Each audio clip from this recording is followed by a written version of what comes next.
خوش آمدید نورانی سٹوریز میں۔ کبھی کبھی ایک سوال پوری زندگی کو بدل دیتا ہے۔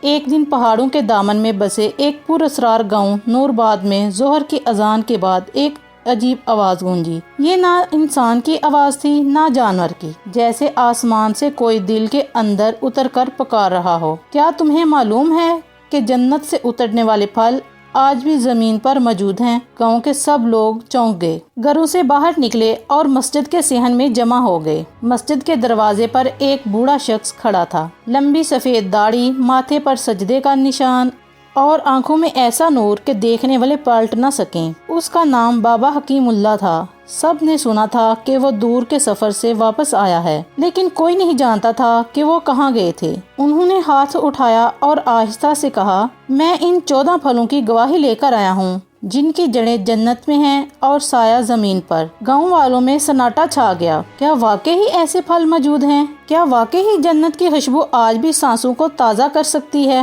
سب نے پوچھا، بابا ہمیں دکھاؤ وہ پھل۔ بابا حکیم اللہ نے کہا، پھل تو دکھاؤں گا، مگر پہلے ایک راز، ایک سوال اور ایک قسم لینی ہوگی۔ راز یہ تھا کہ یہ پھل صرف اس کو نصیب ہوتا ہے جو دل سے پاک نیت سے سچے اور زبان سے شکر گزار ہوں۔ سوال یہ تھا، کیا تمہارا دل اللہ سے جڑا ہوا ہے یا دنیا سے؟ اور قسم یہ تھی کہ جو بھی اس پھل کو دیکھے گا وہ ان کی عزت کرے گا، انہیں ضائع نہیں کرے گا اور ان کے ذریعے اپنے اندر کے گناہوں کو دھوئے گا۔ سب نے یک زبان ہو کر کہا، ہم تیار ہیں۔ تب بابا نے اپنی لکڑی کی لاٹھی سے زمین پر ایک دائرہ کھینچا، کچھ دعائیں پڑھیں اور آسمان کی طرف دیکھ کر کہا، اے مالک، اپنے پھل تیرے بندوں کو یاد دلانے کے لیے اتار دے۔ اچانک بادل گرجے، بارش کی بوندیں گری اور صحن کی مٹی سے خوشبو اٹھنے لگی، جیسے جنت کا دروازہ کھل گیا ہو۔ جب بادل برسنے لگے اور خوشبو آہستہ آہستہ فضا میں رچنے لگی، بابا حکیم اللہ نے اپنے کپڑے کی پولٹری کھولی۔ وہ پرانے کپڑے میں لپٹا ہوا کچھ تھا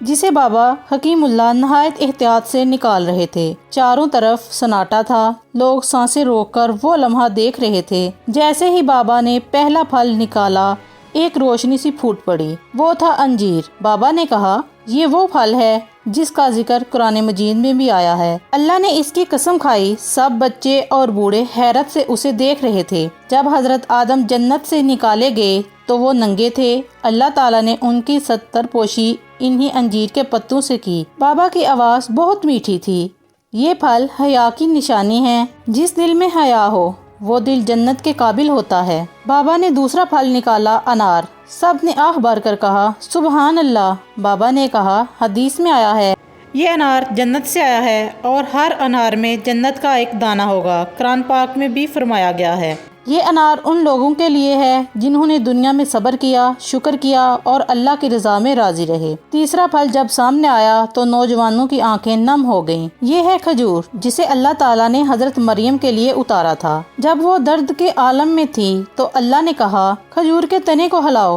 رزق نکلے گا۔ بابا نے کہا، یہ وہ پھل ہے جس میں شفا ہے، طاقت ہے اور نور ہے۔ چوتھا پھل زیتون۔ سب نے ہلکا سا نعرہ مارا، اللہ اکبر۔ بابا بولے، اللہ نے قرآن میں قسم کھائی ہے، زیتون کا درخت مبارک ہے، یہ نہ مشرق کا ہے نہ مغرب کا، بلکہ اس کا نور ہے جس نے اللہ کے نور سے روشنی لی۔ پانچواں پھل تھا انگور۔ بابا نہایت نرمی سے بولے، انگور محبت کا پھل ہے۔ حضرت نوح کی کشتی میں انگور کی بیل تھی، یہ وہ پھل ہے جس میں شفا ہے اور آزمائش بھی، اس کا شکر کرو، اسے گناہ میں نہ بدلو۔ چھٹا پھل جب نکالا گیا تو بچوں نے خوشی سے تالیاں بجائی، یہ ہے کیلا۔ بابا نے کہا، جنت کے لباس کا ذکر قرآن میں آیا ہے۔